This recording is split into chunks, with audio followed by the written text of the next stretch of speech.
picture of Kyle Rittenhouse, and they talked about white supremacists. What's your perspective on what the world saw about Kyle Rittenhouse during this trial versus what the president, when he was a candidate for office, had suggested about him?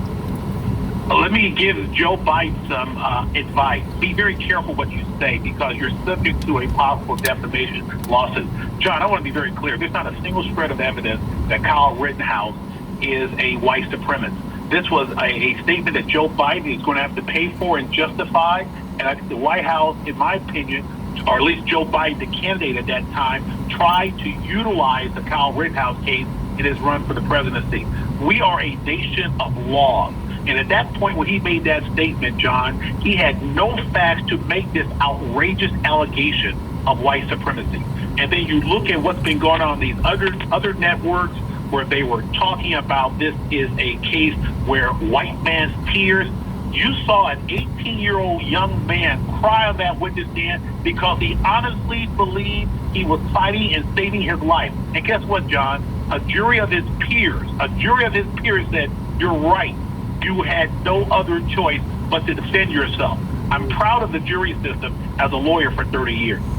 Anyone tuning in now, you see the news on your screen, found not guilty of all charges against him. Kyle Rittenhouse, just 18 years old now. He was 17. You'll remember when he left his home in Antioch, Illinois, when he went to Kenosha, summer of 2020. Leo, what will life be like for Kyle Rittenhouse after this day? It will never be the same. He won't be the 18-year-old young man who was basically working between living with his mom and his dad, working as a lifeguard. His life has been changed forever. Hopefully, the one great thing he has in his favor is vindication. Now, what he does with this and how his life goes forward is pure speculation. Lawyers don't want to speculate. But I think this is so important. This young man was facing life imprisonment, his life taken away. And basically, the jury said, no, you did nothing wrong. And you are vindicated by basically 3 not guilty verdicts. It's a great day. What he does with his life, only time will tell, Sandra.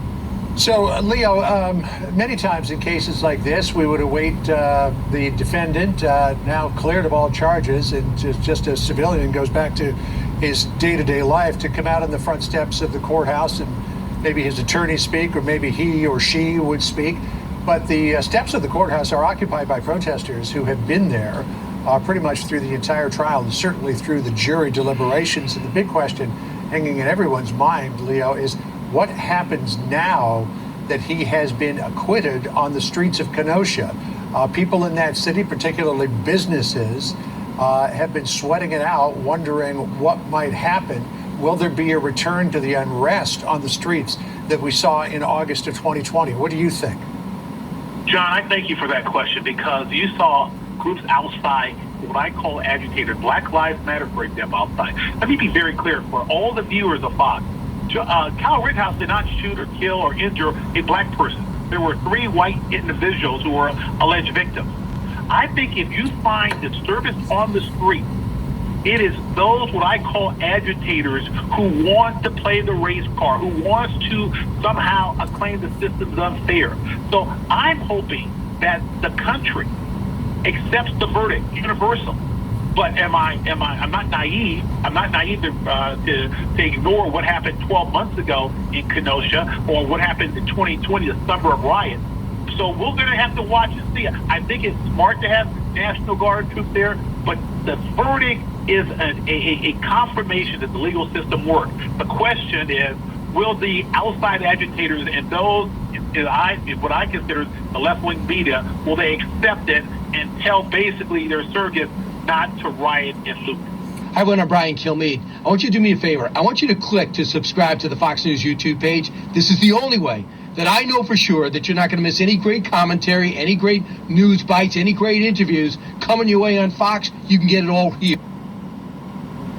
At web.com, you won't find the latest sports scores. But if you need to build an online store, you'll find everything you need. Young Dems don't get a pass when old tweets bite them in the ass. A bombshell reported Politico highlights allegations of bigotry and calls for impeachment of high-ranking members of the College Democrats of America, or GZA. It's the worst student scandal since I was caught in a dorm during a panty raid. That was last year.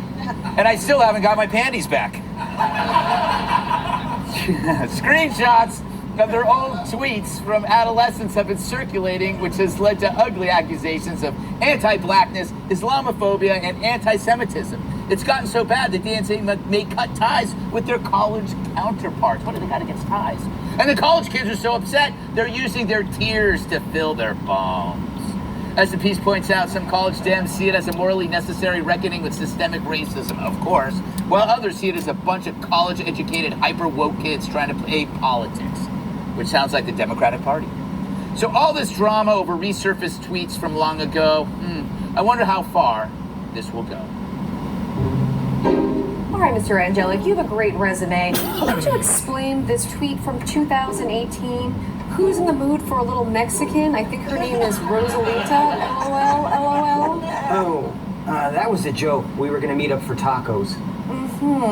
Did you also write this sexist comment in a yearbook? Had a blast in AP English. Mrs. Thompson was a bitch. Ha ha. Have a great summer. That's from when I was in high school. And Mrs. Thompson was a bitch. Where are you getting this? Isn't it also true you once soiled yourself while grabbing a woman's breasts? No way. When is that from? 1970. I was a baby. I was a hungry baby. Yes, but it happened once again in 1990, 2005, and just last week. Oh, damn it.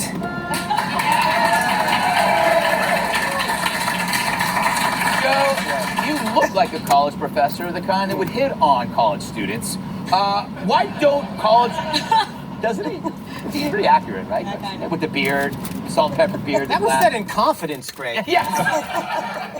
I look like a professor who'd hit on girls at a community college. Yeah. Can we pause to acknowledge my incredible acting in that, by the way? No, you're a natural. You're a natural. Those improv classes that you spent... Your $8,000 well spent. Yes. What? Why is it? It's never. This isn't a problem with college Republicans. Only college Democrats.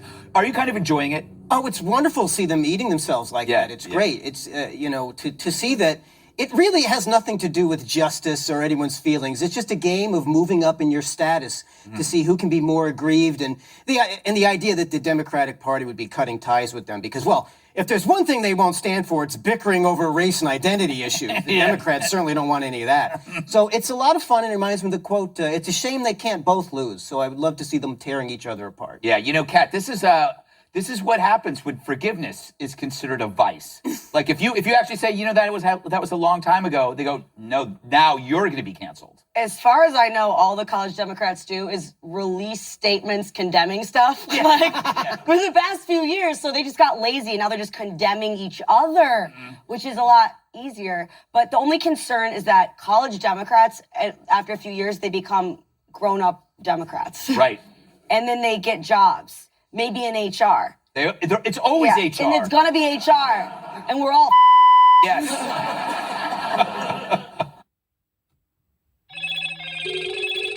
Hello, Moto.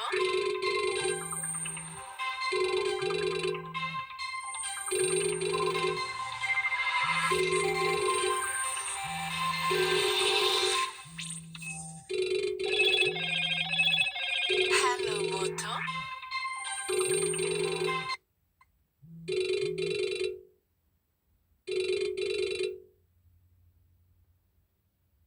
Jumped out. It found its place actually in the corporate world, world, Matt, that is so desperate to virtue signal that they'll buy anything. They'll spend money on anti-racism ideology, CRT, like that. Well, and it's not long, we're going through old tweets, old social media for these college students. It's not long before corporate America starts going through every email you ever sent. Oh, God help me. You saw that happen to John Gruden recently where, that his emails were leaked. Those pictures I sent to you. Yeah, I just wanted to show you my workout like routine. that, Greg. Yeah. Naked. I thought everybody works out naked. Anyway, I apologize for that. But it's crazy because they are being hoisted. What is it? On their own petard. On their own petard. No one knows what a petard is. Yes. Right? Well, you can be hoisted on it, so it must be long. Yes, exactly. Not for me. I don't even. Petard sounds like something that should be banned, Julie. Yeah. We should rise above this and defend these kids, except you know that these kids would be the first ones to try to cancel you. No, totally. As you work at Fox. I would cancel myself. Yes. I want to cancel myself. You've been trying to cancel yourself for years. I really You've been trying have. so and I've been hard. so ineffective. I don't even know how I still have a job. But I am so grateful. This reminds me of how grateful I am that there was no social media when I was growing up, because nobody has any record of all the stupid that I did. I mean, you have no idea. But I think it's interesting, and I think I like the fact that they are very consistent in following in the footsteps of their Democratic leaders in Washington, where they are leading a party of dysfunction, where it begins in college, and then of course they become adults. They should actually look in, because I think that there's a whole field.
Manscaped. Yeah, your balls will thank you. Today, I've got a first look and hands-on with their new Lawnmower 4.0 trimmer, so let's check it out. You still get that trusty skin-safe technology to help reduce the chances of nicking yourself. And it's waterproof and cordless, so you can trim in the shower and clean it up right after. Plus, the built-in LED ensures that you don't miss any spots. And then this. The next major upgrade, their new wireless charging system. It uses electromagnetic induction charging with the new triple LED indicator, giving you a better idea of when you need to pop it in to top it up. My new favorite feature of the Lawnmower 4.0 trimmer. In my city, not in my city. Listen, no, we don't want to unleash the police to brutalize people, but to restore order and do the right thing. 100%, Tommy.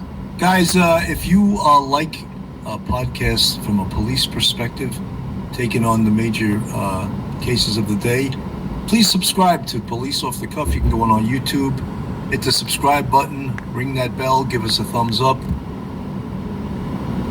We also have a Patreon if you'd like to support us. We have a membership.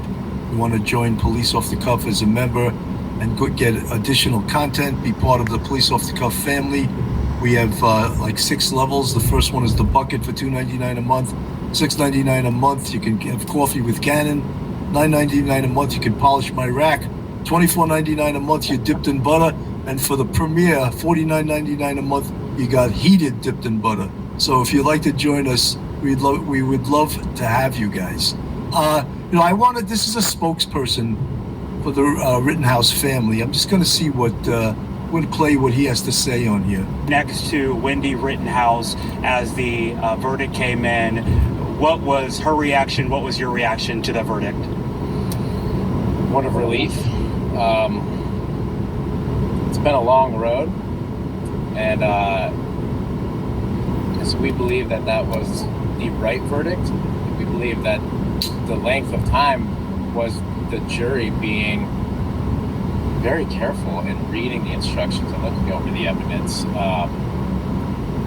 But look, there's no spiking of football. There's 2 people did lose their lives. There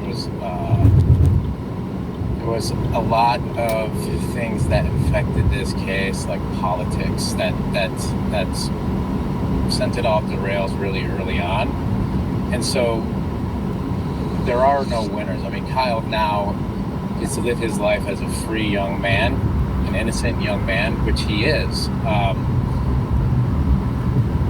At the end of the day, I mean, there are no winners. I believe this is a inflection point for this country that we should try to bridge the divide right now, and we should try to come together. Right, this is a moment that I think the country can use to get united, to try to get united, to have conversations, to sit across the table.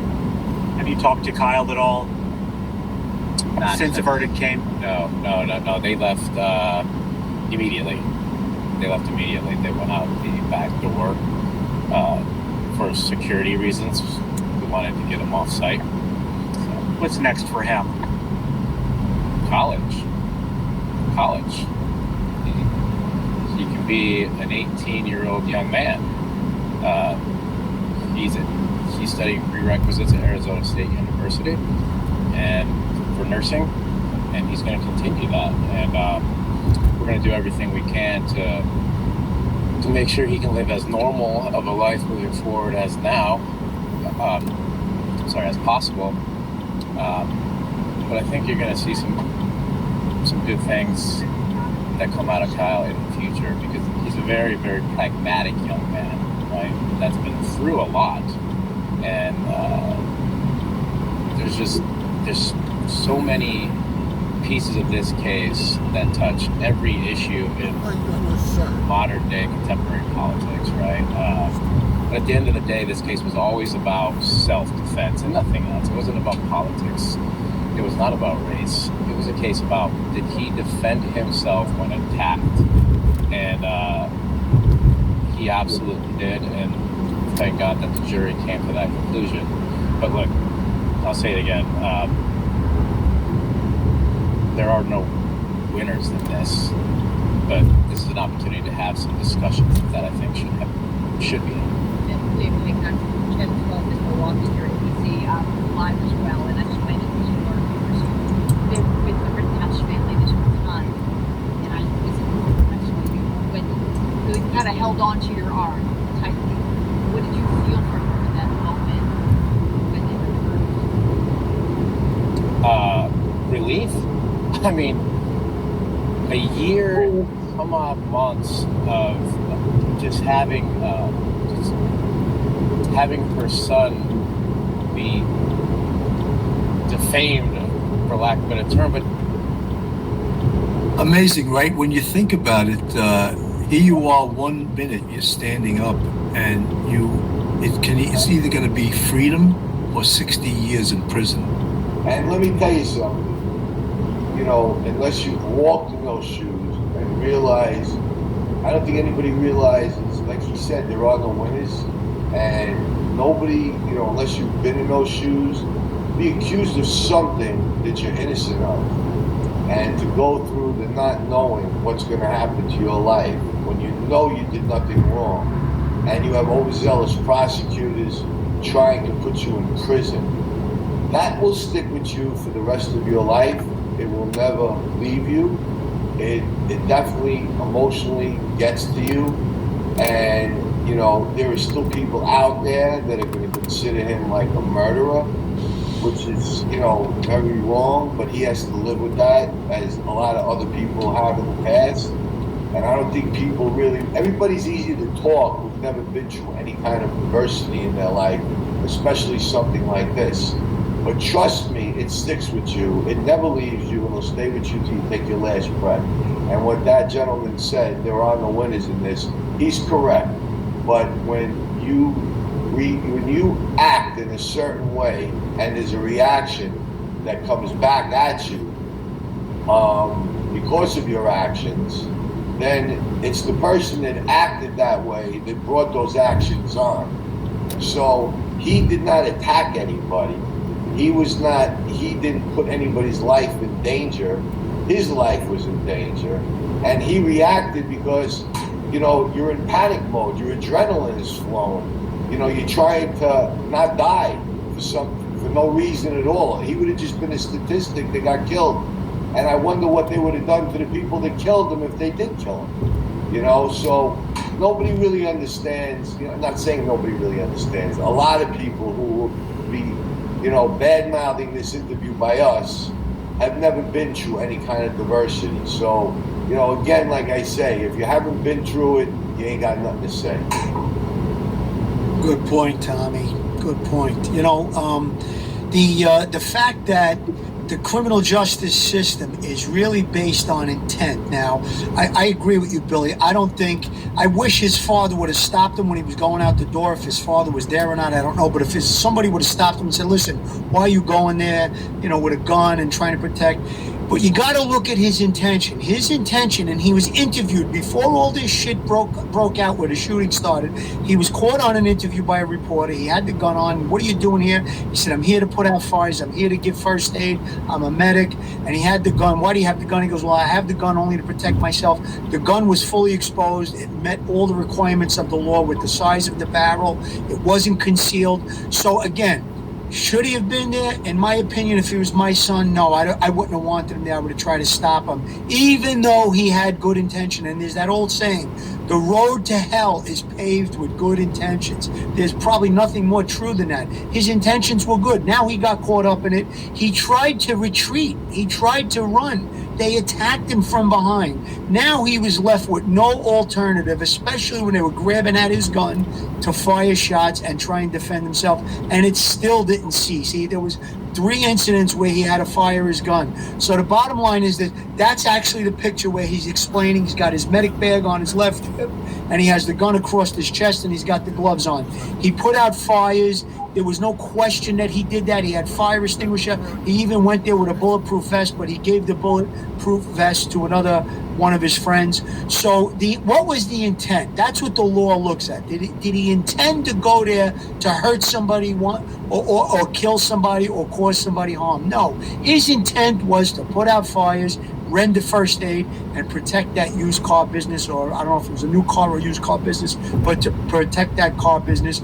Things went awry. He tried his best to retreat, which he didn't even have to do by the law, and he wound up in the situation he was in. Now, there's the rifle. I believe it's you're saying AR-14, Billy. Is that what you know? Or? Yeah, that's what I was. That's what I've read. There was an AR-14. I'm not a huge gun person. I thought AR-15, but okay. It could be an AR-15. Yeah, I'm not positive. Yeah. I don't know really the differences in an AR-14 or M15. But people in the chat are calling it, they get it from the media, an assault rifle. What is an assault rifle? That's what I would like to know. If the media can define. There's no, Billy, if you're in the gun world, there's absolutely no description. I don't care if it was a 22. Right. If it can cause you a death, it's a weapon. That's it. End of story. Bottom line, Yeah. And what their intentions are with that weapon to use it. You know what I mean? Billy, could you put that picture up of the weapon again? I just want to make a point about that real quick. I'm sorry to interrupt you, Tommy. Now, look at that gun. Now, look how menacing that gun is. Any rifle is menacing. Now, I'm not sure if you guys saw this, but during the summation, the guy in the gray suit to the left there, the prosecutor, he pointed that gun at the jurors with his finger on the trigger. Now, we know from gun safety, you never point the gun at anyone unless you're intending to shoot to kill. and you especially don't have your finger on the trigger. That moron in the gray suit to the left there, and I'm going to call him a moron because I think it was pretty stupid that he displayed horrible gun safety by pointing that firearm at the jury with his finger on the trigger. Another thing that he did misconduct-wise. He did that to instill fear in the jury, to think of what the people who were, were shot by it. So he was trying to basically mind screw them. But whether a gun is loaded, unloaded, whatever, that gun should never be pointed at anyone. It's always supposed to be pointed in a safe direction. Safe direction is down or it's up. It's not at a jury pool. And then what do they tell us all the time? Finger off the trigger when you go to the range. You're not supposed to have your finger on the trigger. Of course, why? That's how accidental discharges happen. Now, that gun probably wasn't loaded, but we don't know for certain. I didn't inspect it. He didn't inspect it. How does he know that gun wasn't loaded? What would happen to you if you were at the range and your gun was empty and you fired with a revolver and you fired 6 shots, and one of the instructors came over to you, and instead of holstering your weapon, you turned around at the booth with the gun pointed at the booth? Forget it. They go berserk. Let's watch this. Let's watch this.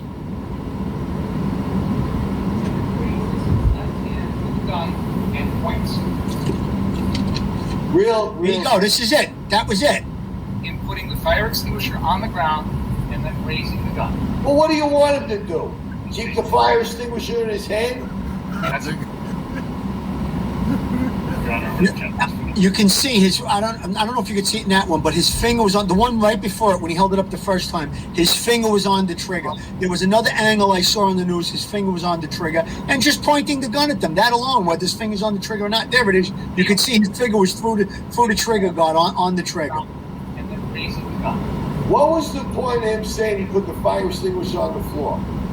Really, what was the point? Were you supposed to keep the fire extinguisher in your hand while you pick up a rifle? You know what I'm trying to say? Nobody told him a rifle is used with 2 hands, so nobody told that prosecutor that. That guy is a total. Please, I don't even want to talk. I'd love to know his background. Billy, you commented on it earlier too. They were talking about one of the specific people that was injured. I believe it was Rosenbaum. And in summation, not that particular prosecutor, I believe it was co-counsel, the heaviest guy. He said, well, yeah, he started some fires, almost like, he started a little fire. That was the word he used. He started a little fire. So a little fire turns to a big fire. Yeah, exactly. So, no, but starting a fire in the middle of a riot, that's considered an arson, and an arson is a B, as in boy, felony. Back to 15-year sentence. That's right. Right. That's right. And first he just kicked over a porta potty, and then he dragged he dragged something out of the street to block the traffic, and then he started a little fire, and then he did and he was making light of all the things. Real with Robo, thank you for the $5 super chat. Bill, it's an AR-15. Media says assault rifle. It stands for Armalite rifle. The charge was for him crossing lines armed. He didn't. Charge dropped. Right. Well, that was dropped. That was dropped before the early on in the trial. The judge before the jury got the verdict. That was dropped. That was dropped because the judge found that it was not an illegal gun. Lisa Mosley, thank you so much for the $20 super chat. There are threats against Rittenhouse in chat. It needs to stop. Well, people they're called armchair warriors. They're called keyboard warriors. They're not dangerous. They're just idiots. So don't worry about them. Listen, the bottom line is that what Tommy said, and I think Bill, you said it too. There are no winners in this case. I mean, this kid he's got to go to bed at night knowing that he nearly was killed and he took 2 lives. Now, I mean, he was defending himself. There's justification for it. It was self-defense, 100%. But deep down, I mean, if you believe in the Catholic faith like I do, you're not supposed, thou shalt not kill. It's one of the 10 commandments. And he killed somebody. So he's going to have to come to terms with that. He's going to have to make peace with his God, whoever it may be. I don't know what his religious background is, but he's got to live with that. And he's probably not going to have an easy time going forward, going to a college. He's probably going to have to do college online based on the fact that his face is all over the media. That are against him. Say again, Tom? He's going to he's going to face a lot of adversary of people who are against that he's free. and he's not going to have a good time of it. You know what I mean? Of course. Eventually, you know, it'll fade out and there'll be something else that takes precedence over him. But for a while, he's going to have a hard time. You know, his life, he's free, but his life of torment is not going to be free. 100%. Tommy, shame on the media. I don't know if you've been watching much news, but the media really painted this thing. The media painted this thing in a very negative way. They tried to interject race into this. Kyle Rittenhouse is obviously white. All of the people involved in the shooting were all white. Yet you had Black Lives Matter protesting. Black Lives Matter, Black Lives Matter. Now, Black Lives Matter, white lives matter, all lives matter. But where did they come into this? And then the media, I mean, listen, now here's the other thing that I'm thinking of, and I'm sure that this may take place. The president of the United States, before he was elected, Joe Biden, called him a white supremacist. I mean, that's pretty big words to put on somebody. They said he absolutely had no relationship to any white supremacist groups. They gave over his phone, which the government couldn't crack. Now, I'm wondering if they may go after him for civil rights violations. That's probably the next thing, which it's almost like double jeopardy, but they could actually look into this.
There is no way in the federal system that they can charge. I mean, they can do whatever the hell they want to do because they do.